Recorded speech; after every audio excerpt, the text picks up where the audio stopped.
AAPI Heritage Month is a space to honor the history, culture, and accomplishments of Asian American, Native Hawaiian, and Pacific Islander folks in the United States. So, a little history.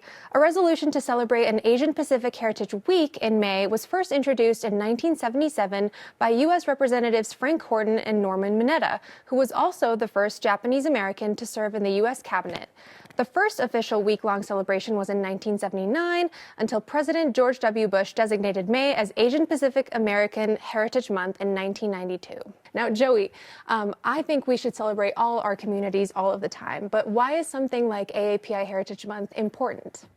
It's really important for us to recognize the achievements, accomplishments, and contributions of our community. Our community has been here before the founding of America. The Chinese communities helped build the railroad, and the Native Hawaiian folks are native, indigenous to Hawaii. So our connections to America are really deep, and it's important that we recognize that during this month. So as you shift towards recognizing that history, obviously, AAPI is huge in Colorado, and their history is undeniable. Can you kind of speak on some of the stuff that y'all are doing to enrich in that history or to share that history with us? Yeah, of course. So the history of the Asian American Pacific Islander communities locally is actually not really known. Even within the Asian community, for a very long time, we didn't know that used to be a Chinatown in downtown Denver, really in the heart of Chinatown. The heart of it, the heart of Denver. So from 15th to 17th on Wazee Street, that was where the Chinatown was. And it expanded depending on the decade it was in, and it shrunk depending on the decade it was in. But when you walk through that area today, there is no evidence that there used to be a Chinatown. There's no architecture, there's no long-standing businesses that link back to that time. So our work really started with seeing what other histories do we have here that people don't know about. And so with our work with the Chinatown, we've been able to install 3 historical markers in the area, some murals. We partnered with IM Denver on a documentary called Reclaiming Denver's Chinatown. And we connected with 2 of the remaining families from the Chinatown era. And just have been really trying to do our best in figuring out what are different ways that we can tell this story so people remember and acknowledge that Denver used to have a Chinatown, very much like in San Francisco, very much like in New York City. What have those conversations been like with these families who might not have had the opportunity to give their voice and, share that history? Yeah, the conversations have been wonderful, and we really are so grateful for them because they have helped us learn so much, and they have really helped us have a good idea of what the Chinatown was like. And I think for them too, I think they are grateful for the opportunity to finally share their stories. I think for a while to them, it felt like no one was really listening. Right. And to finally have folks really pay attention and elevate things that they are saying, I feel like there's a bit of relief, right? A bit of vindication. Oh, definitely. Mm-hmm. That's really awesome work. Yeah, and something that's talked about a lot in connection with the AAPI community is the model minority myth. Could you explain a little bit about what that is and the impact that has?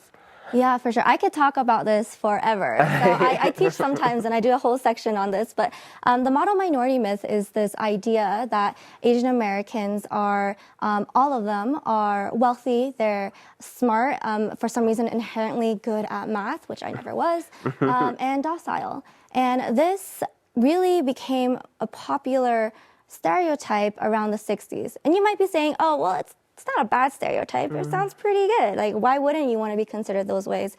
But it has a very dark origin, and it does have very negative impacts to our community and external communities or communities that we're in solidarity with. So it really came about as a way for the United States to show that they weren't racist, because at the time, in the 1960s, there was a civil rights movement. And so the United States started using the example of Asian Americans, specifically Japanese Americans, who were unfairly incarcerated, and saying, hey, look, these people we incarcerated. We did a really bad job. We did a really bad thing to them. But look, they're docile, they're quiet, they're doing their own thing. Why can't you? Why can't Black Americans do that as well? It's important to note that at this time, too, it was during the Cold War period. So a lot of times when looking at the discourse going on globally, it was also some of the discourse that America was racist, right? So they wanted to elevate Asian Americans in a way to say, hey, look, Asian Americans are doing well.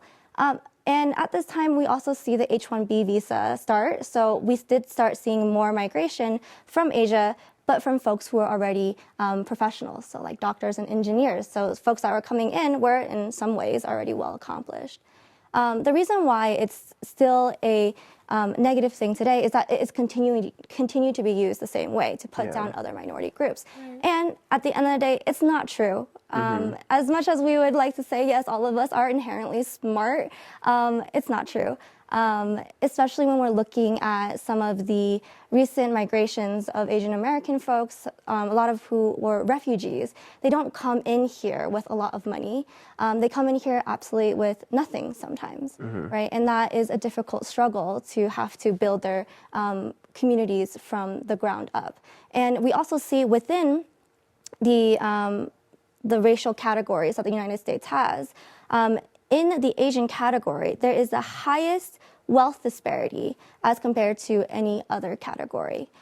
So that's just one example of how it's a myth, and I can go on forever. I know I'm speaking at length. No, we love I'm getting into my lecturing phase, but like, what other questions do y'all have? Anything I can clarify?